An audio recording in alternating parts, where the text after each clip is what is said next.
Okay, let's see how to draw ER diagram by using this case study.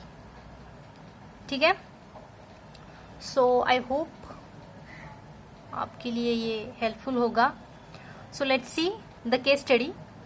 The question is like this.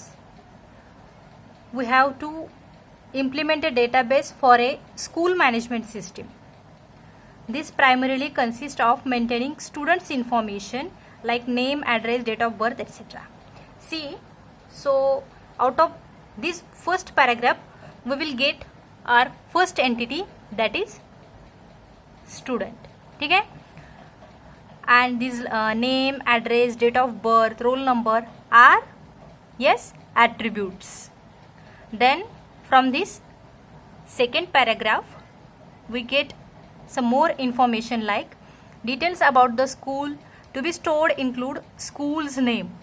देखो, इसके लिए मैं आपको trick बताती है, हाउ टू आइडेंटिफाई एंटिटीज. तो एंटिटीज आइडेंटिफाई करने के लिए हम लोग जो इंग्लिश का कंसेप्ट है नाउन का, नाउन्स के टू टाइप्स होते हैं. एक होता है प्रॉपर नाउन, दूसरा होता है common noun. Proper nouns means Ram, Shyam, Madhav etcetera, while common name means what? Student, then teacher, then trees, etc. तो यहाँ पे आपको कॉमन नेम जो भी दिखता है ना, most of the time I से मोस्ट प्रोबेबली वो एंटिटीज होती है. तो यहाँ पे आपको क्या एंटिटी दिख रही है? Details about the school. School is another entity and this school's name, location are its corresponding attributes. Although it is unlikely that there would be two schools at the same place with same name, but our school management system would like to accommodate this possibility. So इसको मैं when we will draw the ER diagram मैं ये condition आपको बताती हूँ. ठीक है? Next, faculty members works in the school. So here faculty is one of the entity. They teach the students.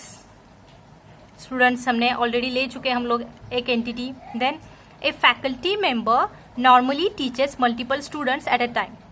So faculty भी हम लोग ले चुके हैं एक एंटिटी, लेकिन ये यहाँ पे रिलेशन स्पेसिफाई कर रहा है. देखा, this faculty members teachers the students.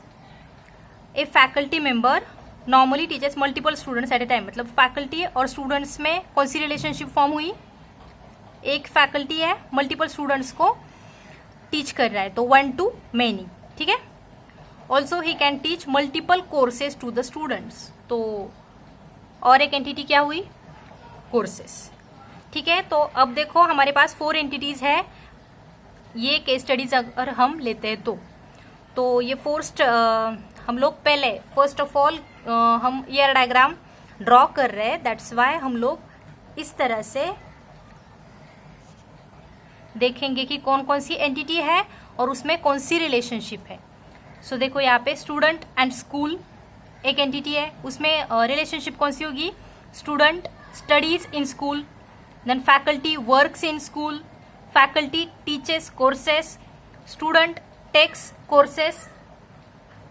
ठीक है? तो ये होगा रिलेशनशिप. अब देखो इसे ड्रॉ कैसे करना है. तो हम एंटिटीज रिप्रेजेंट करते हैं स्टूडेंट्स, हम एंटिटीज रिप्रेजेंट करते हैं स्क्वायर से. ठीक है? और उसके एट्रीब्यूट्स हम दिखाते हैं by using such oval signs. See, if this is roll number will be considered as primary key. That's why it is represented by using this underline. Roll number, then name, then है address,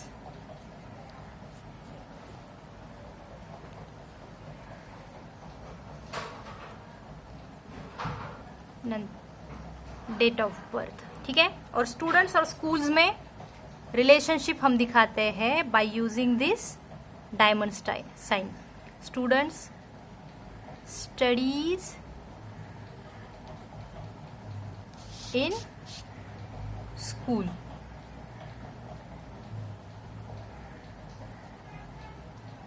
student studies in school, school के भी attribute क्या है, school name और school address. देखो यहाँ पे school's name and location and location, ठीक है। बट हमें क्या एक कंडीशन दी है कि जो हमें ER डायग्राम में रिप्रेजेंट करनी है कि there may be possibility that in the same location there will be the possibility that there are certain schools with the same name and at the same location. So just to distinguish between these schools we can add another attribute as school ID. School ID अगर different है तो it will not affect whether their names and locations are similar or not. ठीक है, तो ये एक हमने relationship दिखाई यहाँ पे. देखो many students studies in one school, ये रिलेशनशिप हमने दिखा दी यहाँ पे. अब नेक्स्ट एंटिटी है हमारी फैकल्टी वर्क्स इन स्कूल्स.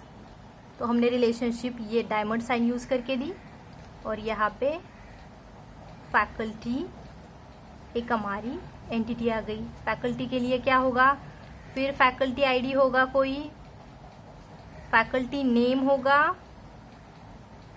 और फैकल्टी कितनी एक्सपीरियंस्ड है वो भी हो सकता है. ठीक है, तो देखो many faculty members work in a single school, ये रिलेशनशिप हो गई. देन देखो फैकल्टी और क्या करती है, faculty teachers courses.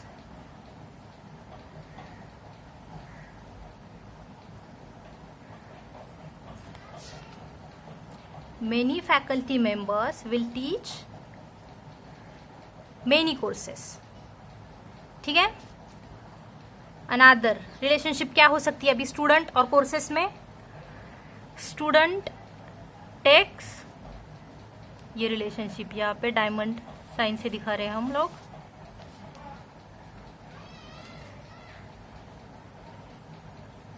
One student can take one course. ठीक है, ये रिलेशनशिप इसमें फॉर्म होगी. तो इसमें भी आप एट्रीब्यूट्स दे सकते हो. कोर्स नेम का कोई कोर्स आईडी होगा, कोर्स नेम होगा और उस कोर्स की पर्टिकुलर फीस भी हो सकती है. तो नहीं, ये कोई सॉरी ये नहीं है. कोर्स आईडी ही इसका प्राइमरी की है, जहाँ पे प्राइमरी की है वहाँ पे अंडरलाइन करना है. So I hope now how to draw ER diagram will be clear to you. ठीक है, thank you.